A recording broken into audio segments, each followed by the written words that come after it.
See Radhe guys, my name is Kumar, you are watching me. Let's start today's student video without having any further delay. So basically this video is going to be routine of 10th July 2025 and today is Thursday.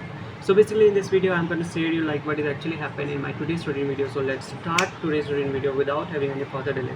So basically today first of all I woke up, then after that I washed my mouth, then today is Guru Purnima, right? So today is Guru Purnima, and yes, guys, and yes. So after that I studied, then after that I talked to my mother. Then at the time of evening I went somewhere with my sister, right? And came home. Then sister ordered one ring light. So basically that ring light came to home, and I tried to check is it working perfectly or not. So that was working perfectly, and basically I had shooten some videos from the ring light, then edited with the help of my phone. Of course the video has been shooten from the phone, but the ring light helped to for maintain the good quality, right? So after that basically I already checked the ring light. Then I checked after coming from the home. Basically, you know, then at the time of evening I went for the sleep. So basically guys, this is the thing what is actually happened in my today's routine video. I hope you have really understood this video. If you have really understood this video, then kindly please like it, because whenever you like some videos it really motivates me and encourages me to upload more and more videos in a very continuous manner. So yes guys, this is all what is actually happened. So now I'm gonna to talk about this income under salary chapter. That is now the topic is salary, section 17.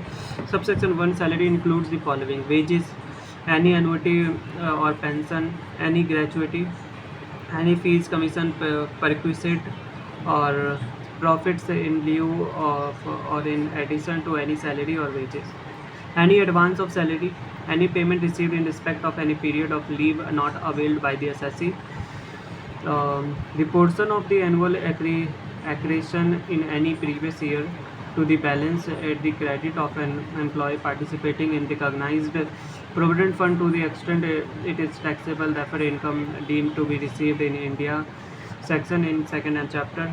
Okay, transferred balance in recognized provident fund to the extent it is taxable, contribution made by the employer in the previous year to the account of the employee, to the account of an employee under a pension scheme referred to in section 80 CCD, National Pension Scheme and Atal Pension Yojana.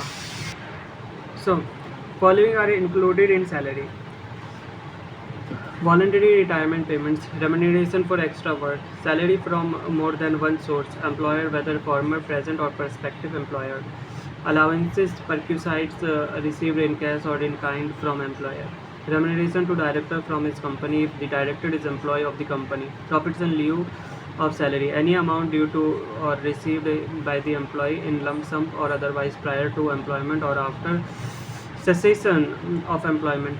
For now the next topic is foregoing of salary versus surrender salary. So once salary accrues, the subsequent waiver by the employee does not absolve him from liability to income tax.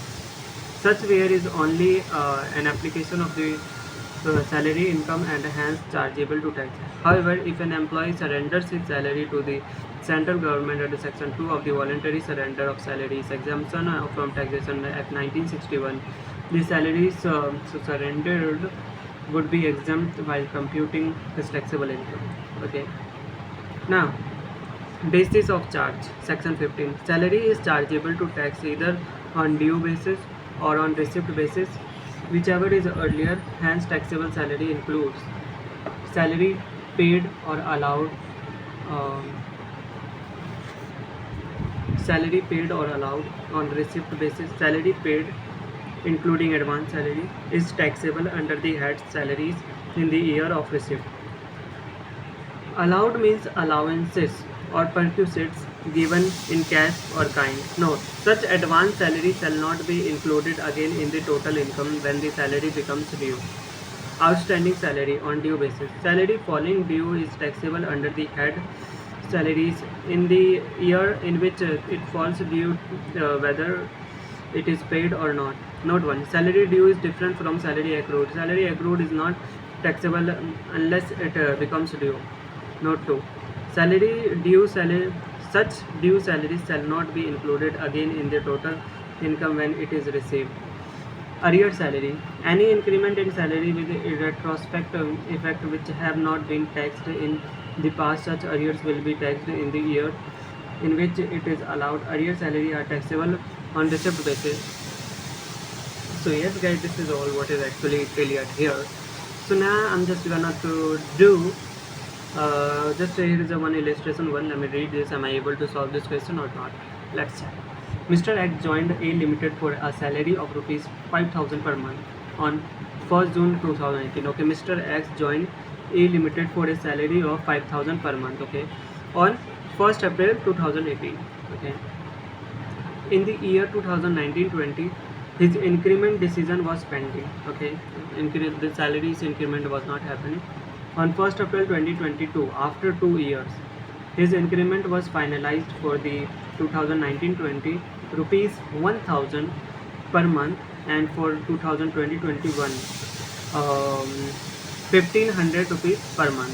Such arrear salary received on such arrear salary received on 5 April 2020. Find gross taxable salary for previous year to 2020-21. Further salary for tax April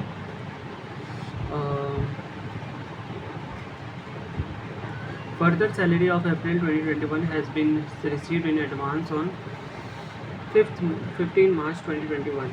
Okay, the solution is Mr. X joined an organization for ₹10,000 per month on 1st December 2022, in which salary falls due on first day of every month. Calculate the taxable salary from the previous year. Those are why I'm speaking in Hindi. It's 2022-23.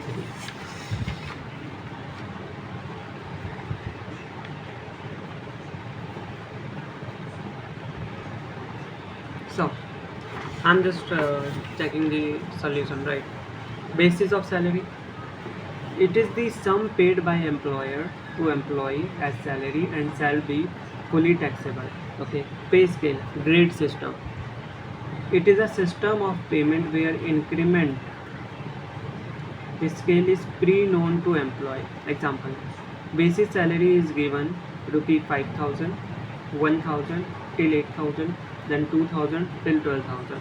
The above data indicates the increment schedule. As per the schedule, initial payment is rupees 5,000 per month, which will be increased by rupees 1,000 every year until salary reaches to rupees 8,000 per month. Once salary reaches to rupees 8,000, then increment will be rupees 2,000 every year till salary reaches the scale of rupees 12,000. Accordingly, basic salary is calculated. So this is all guys, what is actually clear, what is actually happened. Now dearness allowances, DA or dearness pay, DP. Okay, it is an extra amount given to an employee to meet the burden of inflation or increased cost of living.